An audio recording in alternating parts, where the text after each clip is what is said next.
Mr. Thackeray. I don't know, do any of you know Mr. Thackeray from Martinsville? Well, he tells this story all the time. He said everybody knows Bob. He said Bob, everywhere Bob went, somebody knew him.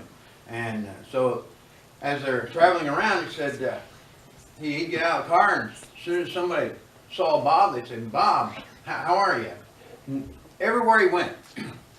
And he said, well, here's what happened. He said people said, not everybody knows Bob. Not everybody. Nobody, not everywhere. Well, he said, I'll tell you what, he said, I can prove that. Everybody knows Bob. So they went over to across the pond, and the Pope was going to speak. And they were all there. Bob was there, and everybody. All of a sudden, Bob disappeared. And when they're up on a little canopy thing, that they come out on this porch, and there's the Pope. And everybody's going crazy. And all of a sudden, they see Bob come out. And then everybody's just going crazy. And they look out there and say, hey, who's that up there with Bob?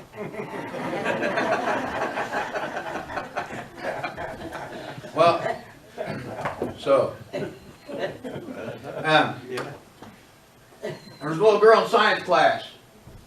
And as she's there in science class, the teacher's talking about animals and stuff like that. And she said, well, just learned in Sunday school that Jonah was in the belly of a whale for 3 days, or the belly of a big fish. Well, the science teacher was a little arrogant, kind of on the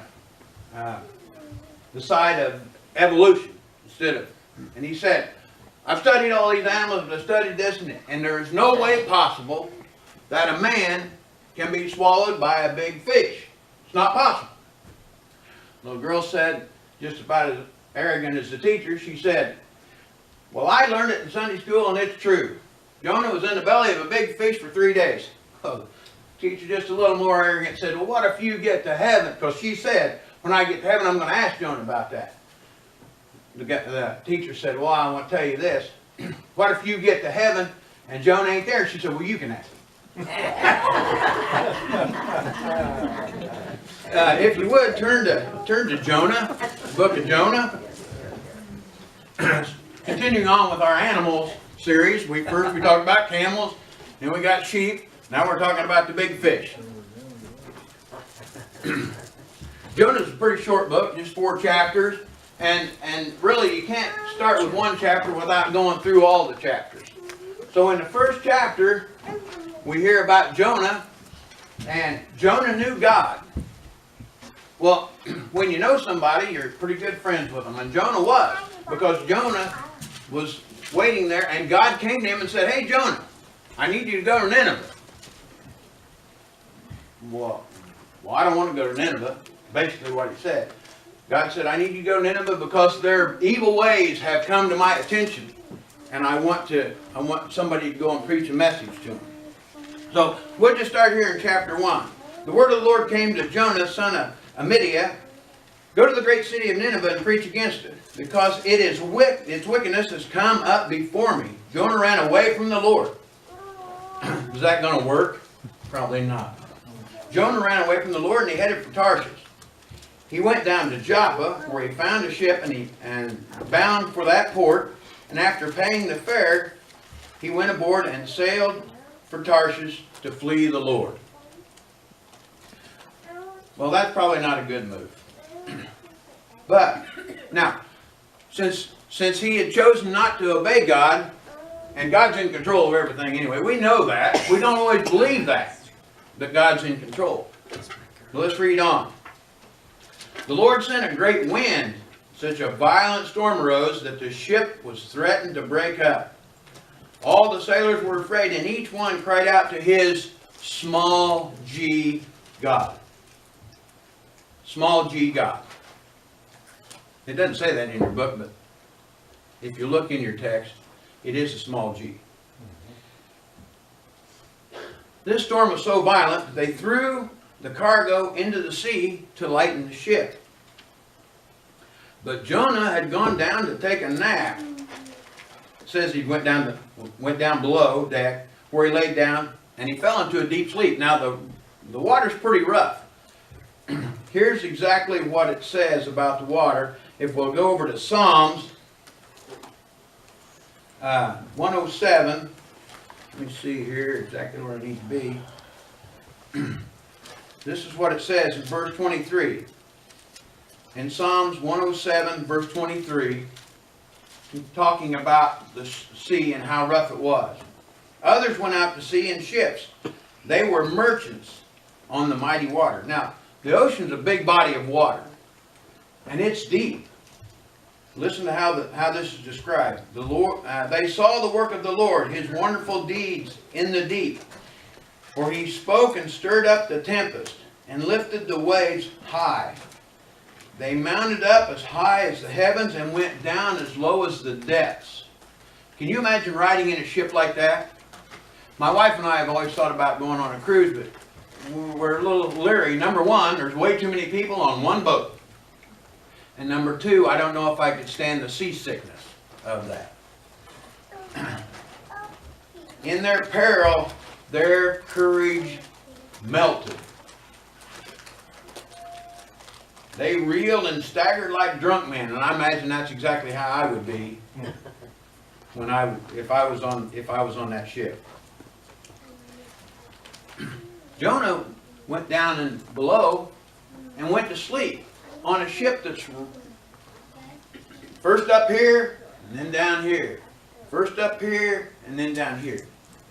I don't think I could sleep in that situation. The captain goes down below and said, hey, what are you doing asleep down here? Can you see we're in peril? How can you sleep? Get up and call on your God. And he used the small g. Call on your God. It wasn't just one God that these guys were talking to. They all had their own choice. Call on your own God that He will take notice, and we will not perish. Then the sailors said to each other, come, let's cast lots and find out who's responsible for this calamity. What's causing this problem? Well, they cast lots, and guess who got the call? Jonah. So they asked him, tell us who is responsible for making all this trouble. They asked him 3 questions here. Well, 4 really. What do you do? Where do you come from? Who's your country? And from what people are you? His answer is pretty profound. Pretty short sermon, pretty short message that he presented to these people. He said, I'm a Hebrew, and I worship the Lord, the God, big G, of heaven, who made the sea and the land. Verse 10 says, this terrified them. Now, why were they afraid? Was it just because of the sea being rough? I don't think so. I think it was because they realized that he was worshiping the true God, and they weren't. I think that brought a lot of fear in their heart. They asked him this question, what have you done? What in the world have you done to make your God mad? The only one, the only true God. Well, they already knew the answer. He had already told them that he was running from God. The sea was getting rougher, verse 11. So they asked him, what should we do to make the sea calm down? I don't know if I was Jonah, I don't know if I would have said this. Jonah says, pick me up and throw me in the water. Pick me up and throw me into the sea, he replied, and it will become calm. I know it's my fault that this great storm has come upon you. Now, think about what this has cost everybody on that ship. Number one, they thought they were going to lose their life, which is the big one, right? They thought they were going to die. But number two, this cargo ship was full of cargo that they were taking to make a lot of money on. Where's it at now? It's in the drink, right? It's in the bottom.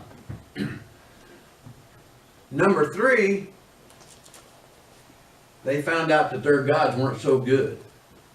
They found out that Jonah is worshiping the only true God. Now these men that were very experienced seamen thought they could probably row their way out of this. I can't imagine trying to row a big ship in a storm like that. So what did they do? They tried as hard as they could. It said in verse 13, it says, instead the men did their best to row back to land, but they could not. The sea grew even wilder from the heavens to the depth. It got worse.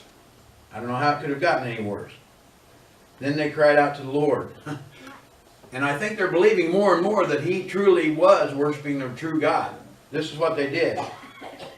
O Lord, capital L, please do not let us die for taking the life of this man. Do not hold us accountable for killing an innocent man.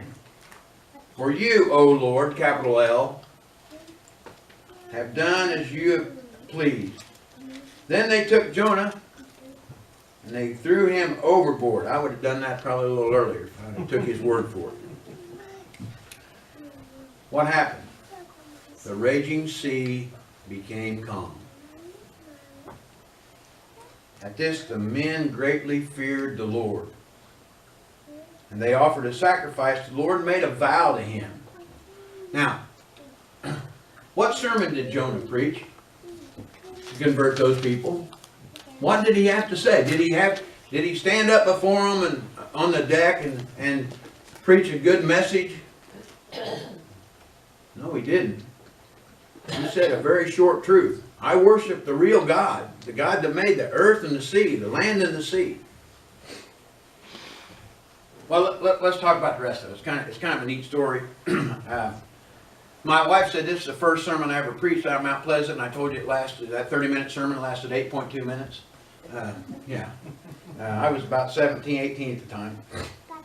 Well, they throw him overboard, and what happens? A big fish comes up, swallows him, and he's in the belly of that fish for 3 days. I did a little research on that, and you know, with the natural thing that would have happened is there's so much gas inside a fish that he would have died.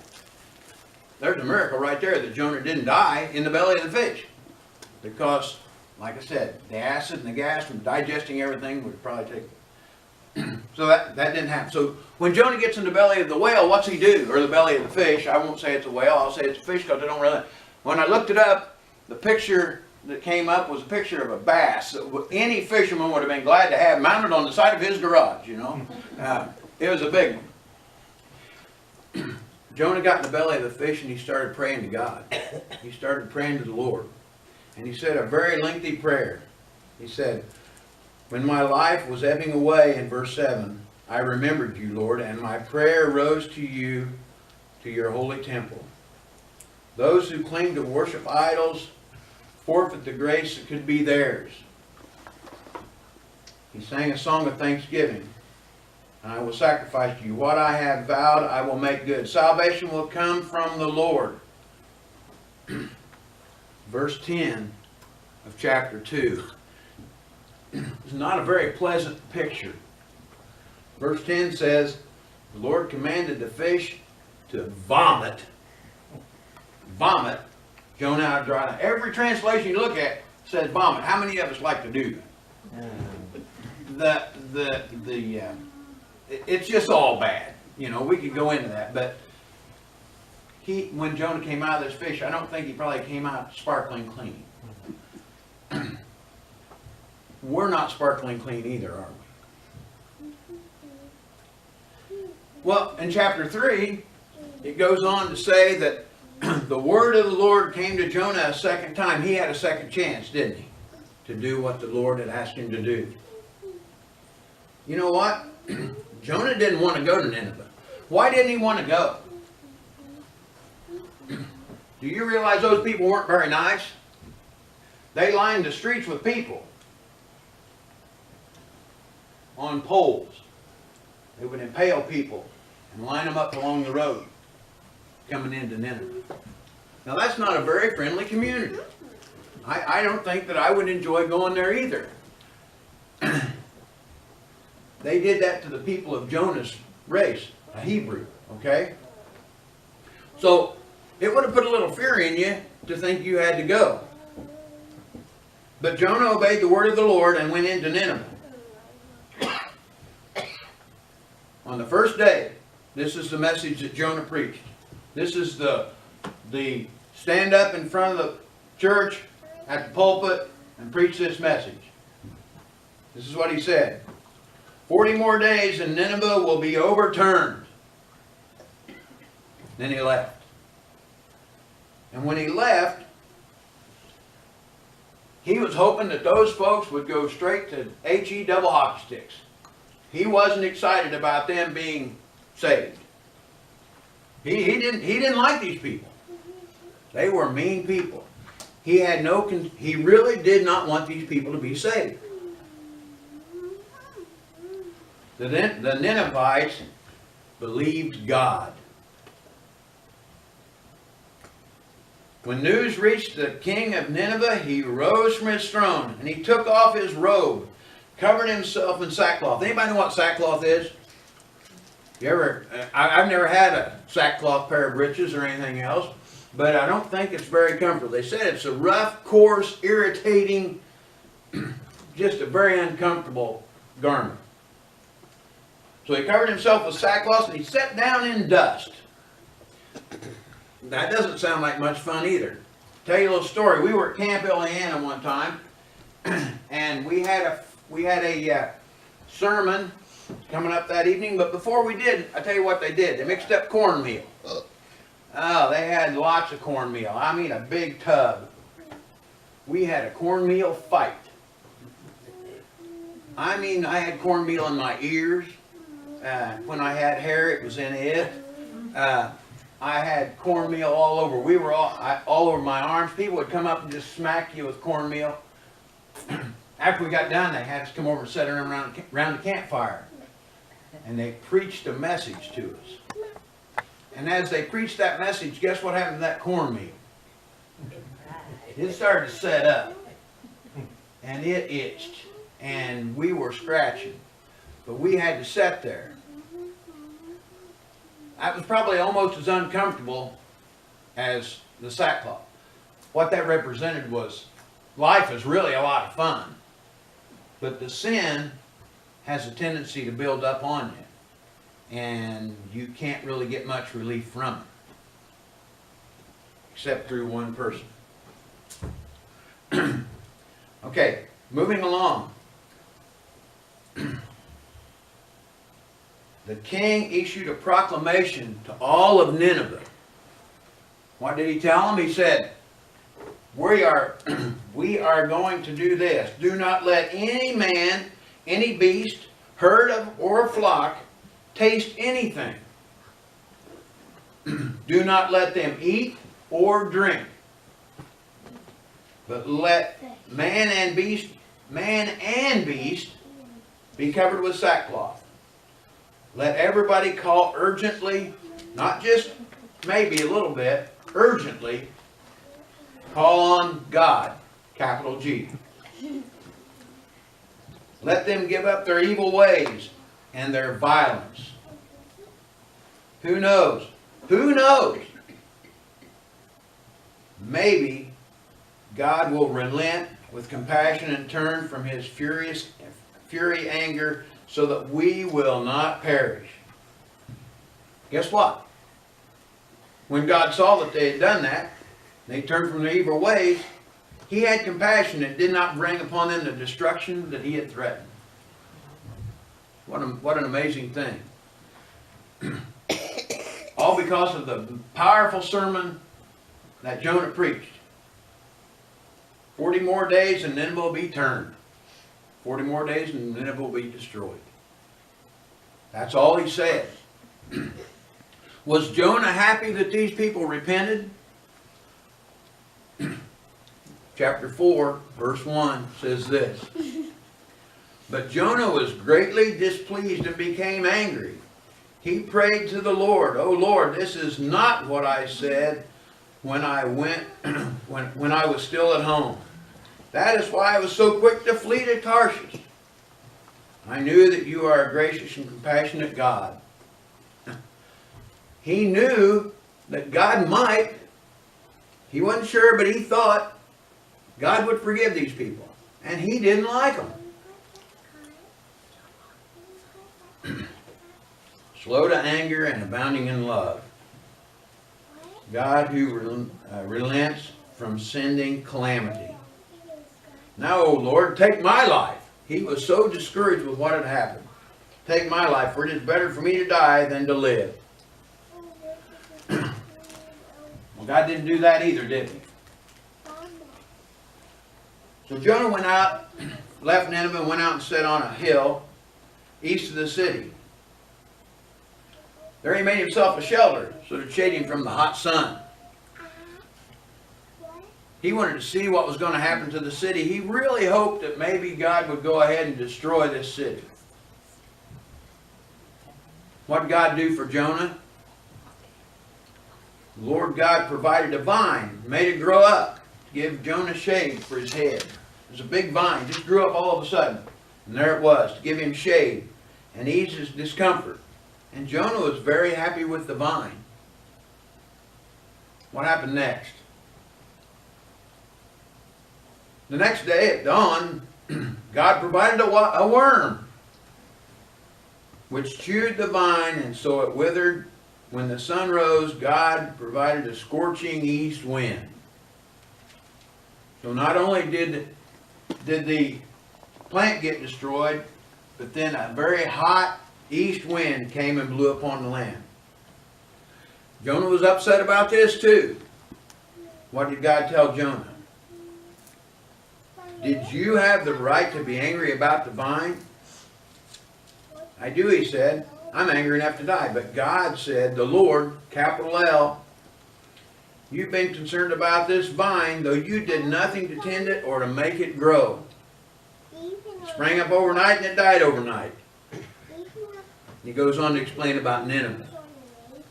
Nineveh had more than 120,000 people who cannot tell their left hand from their right, and many cattle as well.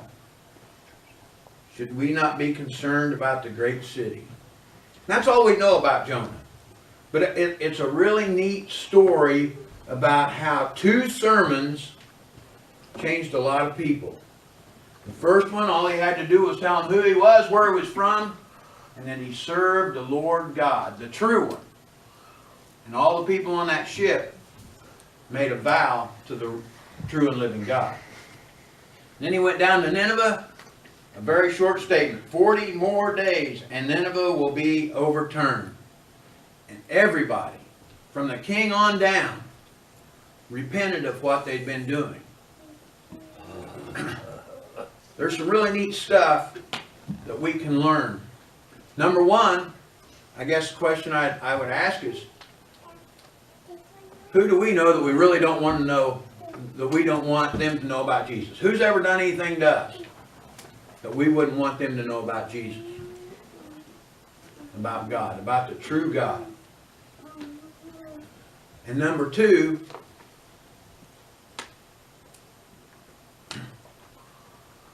if you told them and they converted, would you be happy about it? You know, there's nobody out there that's not worth saving. Not one person. As I read this over and over again, and I read it several times because there's just so many things in it. One thing that I think maybe we take for granted is, do we really fear God enough? And to fear somebody doesn't mean you're just being afraid. Fearing God is something that's inside. You know He's there. You know, and you better not forget Him. Don't put Him on the back burner. Put Him up front. You know, there used to be a sign that I've always seen that sign that said, God is my co-pilot. Well, if He's your co-pilot, if I was you, I would invite Him to get out. I would let Him be the pilot. And you be the co-pilot. Let God lead. In my little book here this morning, my devotion, I do a little devotion every morning, and this book is called The Red Lettered Words of Jesus by Jack Countryman. And I had no intention of finding something in there that would be relative to my message, but you know how God works. It says, Father, I desire that they also whom you gave me may be with me wherever I am. John 17:24. Said in the final part of Jesus' high priestly prayer, his final recorded prayer before he went to the cross, Jesus prayed for all future believers, for those who will believe in me. First, Jesus prayed for unity among the believers. Then he asked that these believers would help the world believe that you sent me. If Christians unify together, now unify together, that means not just 5 Points and the Christian Church of Martinsville, that means the Methodist Church, and the Baptist Church, and the Presbyterian, all the churches unify together, and that's what we're waiting on, really. Then their efforts to spread the gospel will be much more successful. Jesus also longs for believers to see the glory of God, the glory God has given him as his Son. He wants them to witness the glory of his majesty. Jesus' words also reveal the great love that he has for his followers. I desire that they also whom you gave me may be with me wherever I am. Thus, Jesus wants his followers to be with him throughout all eternity, eternal life. Perhaps you don't always understand what Jesus is doing in your life. He didn't really I don't think Jonah really understood what he was asking him to do. You don't always go where he leads you. Jonah didn't, at first. Or you don't always display your faith in him. We might all be guilty of that a little bit, huh? Yet he never stops loving and caring for you or me. In Jesus' final hour on earth, you were on his mind. Pretty impressive. Got one other scripture I'd like to read to you before we end today. Psalms 138 or 139. It says this, starting at verse 7. Where can I go from your spirit? Where can I flee from your presence? If I go to the heavens, you are there. If I make my bed in the depths, you are there. If I rise on the wings of dawn, if I settle as far to the far side of the sea, even there your hand will guide me. Your right hand will hold me fast. If I say, surely the darkness will hide me, and the light becomes night around me, even the darkness will not be dark to you. The night will shine like the day, for darkness is as light to you. You know, it doesn't matter where we go, it doesn't matter what we do. We can't run from God. We can't hide from God. No matter where you are, God is there too. And even if you turn and walk away, I love the picture of Jesus standing at the door and knocking. Have you ever noticed on that picture, there's no doorknob on the outside?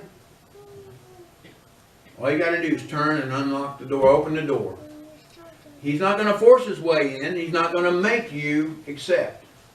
But he's always right there, just like he was for Nineveh. All they needed was a word. All they needed was a word. You know, I really appreciate the chance to come out here again. I don't know if there's another animal story I can find, but if I come again, I'll see what that brings. But I thank you again for listening, and let's close in prayer.